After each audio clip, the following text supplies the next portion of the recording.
വിശുദ്ധിയും തേജസ്സും അപ്പനും അമ്മയും പോരാ. അല്ലെങ്കിൽ രണ്ട് കാലുകളാ, രണ്ട് തൂണുകളാ.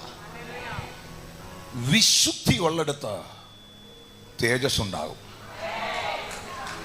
ഒരുവനിൽ ദൈവ തേജസ് നിൽക്കുന്നെങ്കിൽ അവനിൽ ഒരു ജീവിത വിശുദ്ധി ഉണ്ടാകും. Very important.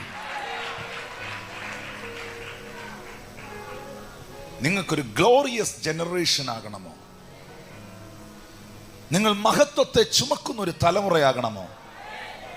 എൻ്റെ ഏറ്റവും വലിയൊരു റിക്വസ്റ്റ് ആണ്, ജീവിത വിശുദ്ധിക്ക് നിങ്ങൾ പ്രാധാന്യത കൊടുക്കണം. അതാണ് യേശു പറഞ്ഞത്, നിന്റെ കണ്ണ് ചൊവ്വുള്ളതെങ്കിൽ നിന്റെ ശരീരം മുഴുവൻ വെളിച്ചമുള്ളതായിരിക്കും, പ്രകാശമുള്ളതായിരിക്കും. What is that light? That light is glory.